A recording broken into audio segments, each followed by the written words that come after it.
পরিবর্তনশীল যুগে এগিয়ে যাওয়াটাই স্বাভাবিক। পিছিয়ে পড়ছে হাতে তৈরি প্রদীপ, পড়ছে এমনই এক চিত্র ধরা পড়ল হুগলির বেশ কয়েকটা কুমোর বাড়িতে। হাতে গোনা কয়েকটা দিন পরে শুধু বাংলা নয়, গোটা ভারতবর্ষ জুড়ে উৎসব দীপাবলি, কোথাও আবার দিওয়ালি অর্থাৎ আলোর উৎসব। একসময় সারা বাংলা জুড়ে উৎসবের জায়গা করে নিত কুমোর বাড়ির মাটির প্রদীপ। সমস্ত বাজারের দোকানে দেখা যেত রকমারি প্রদীপ, মোমবাতির পসরা। সেই মাটির প্রদীপ আজ অতীত। এই মাটির প্রদীপ মোমবাতির জায়গায় এখন রকমারি আলোকবাতি, রাইস, টুনি বাল্ব, আবার এলইডি। আগে দীপাবলি মাটির প্রদীপ দেওয়া, এখন সেই দীপাবলি পালিত হয় চায়না টুনি দিয়ে। মধ্যবিত্ত থেকে ধনী সকলেই এই সময় সাধ্যমতন এলইডি টুনি লাইট কিনে নিজের বাড়ি সাজান। মৃৎশিল্পী রামনাথ পণ্ডিত কি জানিয়েছেন দেখাচ্ছি।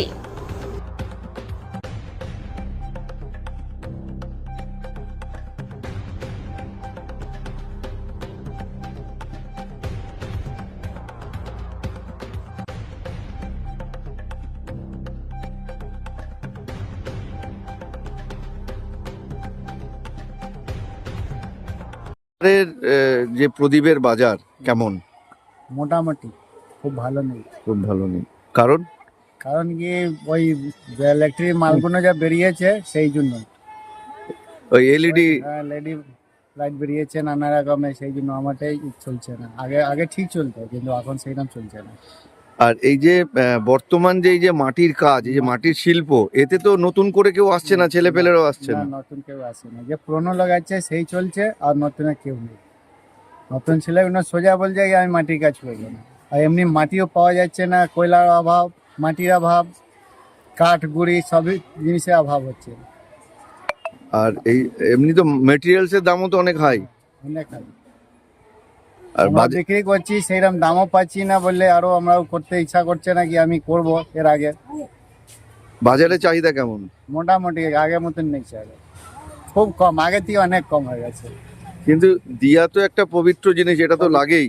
পবিত্র আছে, লাগে, কিন্তু আগে যত লোক যে চালাতো, যে কিন্তু যেখানে ধরুন 100 নিচে, সেই জায়গায় 50টা হয়ে গেছে, 25টা হয়ে গেছে। তো ধরুন 50টা তো কম হয়ে গেল, এমনি তো চাহিদা কম হয়ে গেছে। সব এলইডি, মোমবাতি এইসব চলছে বেশিরভাগ। মাটির প্রদীপ খুব কম হয়ে গেছে। আর এই যে এই যে আপনাদের শিল্প, এতে বাইরের লেবারও তো অনেক টাকা নেয় যদি লেবার লাগাতে চায়। অনেক বাইরে থেকে লেবার রাখতে গেলে আমাকে ওকে 3 বেলা খাওয়া দিতে হয়, যা নাশা করে সে দিতে হবে, তারপরে কাপড় দিতে হয়, প্লাস ওর যা রেট আছে সে দিতে হয়। মোটামুটি ধরুন 30 থেকে 35 টাকা ওর মাসে হয়ে যাচ্ছে। খাওয়া দাওয়া সব দিয়ে অত টাকা দিতে হয়। এইসব করে প্রফিট হয় না। না, আগের মতন হয় না প্রফিট। তাহলে এখন কি করে দেন? ওই যতটা নিজে পারেন নাকি? আমি যতটা পারি নিজে করি, নিজেই দিই, আর লেবার রাখি না। লেবার রাখলে আমার বাড়ি থেকে দিতে হবে। কিন্তু আগে তো একসময় অনেক লেবার দিয়েও আপনি কাজ করিয়েছেন। আগে ছিল কিন্তু এখন নেই। আগে যখন ছিল তখন সবাই রাখতো, লেবার যত কার বাড়িয়েছে সবাই রাখতো, কিন্তু এখন যা অবস্থা হয়ে গেছে কেউ রাখতে চাইছে না। এখন প্রফিট নেই। আপনাকে সহযোগিতা কে করে? পরিবারের লোকজন? বাস পরিবারের লোক, বাইরের লোক কেউ নেই। তারা পারে, কাজ করতে পারে, আপনি যতটা পারে করে। আপনি শিখিয়েছেন দাদা? কি নাম আপনার? রামনাথ পণ্ডিত। রামনাথ পণ্ডিত। সেগুলোতে একটু বেশি চাহিদা লাগে, কেন এগুলো রিপেয়ারিং বা সুবিধা হয়। আর ওই আমাদের যে বাইরে থেকে যে কলকাতা থেকে যে হ্যান্ডমেডগুলো কিনে নিয়ে আসা হয়, সেগুলো কোনো কোয়ালিটি খারাপ থাকে না। ওই জন্য ওগুলো আমাদের বেশি বিক্রি হয়। আর আমাদের নিজেদের হ্যান্ডমেডগুলো হয়, কেন এগুলো সুবিধে নিজেরা কাজের মধ্যে জানি বলে পাবলিককে বুঝিয়ে বিক্রি করতে পারি, তাদেরও সুবিধার জন্য করি।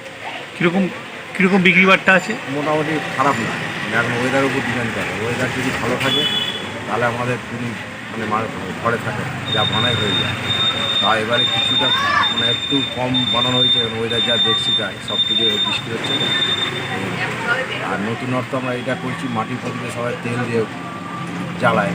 অনেকে বলে তেল পুড়ে গেলে, কলতে পুড়ে গেলে আর জ্বলে না, সারাতি জ্বালাতে পারি না। তখন আমরা বলি ঠিক আছে, একটা 12 ভোল্টের একটা টুনি দিয়ে আমরা একটা ব্যাটারির সাহায্যে আপনাদের এটা করে দেবো। সেই এটা করে দেওয়া। এটা এখন মোটামুটি ওই প্রদীপের চেয়ে এই প্রদীপটা আমার চাহিদা বেশি।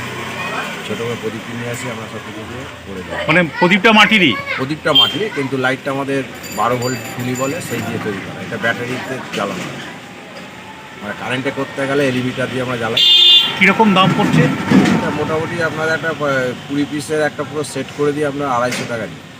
20 পিসের সেট 250 টাকা। 20 পিসের একটা সেট করি, এই 6 ইঞ্চি 8 ইঞ্চি গ্যাপ দিয়ে একটা বারান্দায় ব্যালকনিতে লাগায়।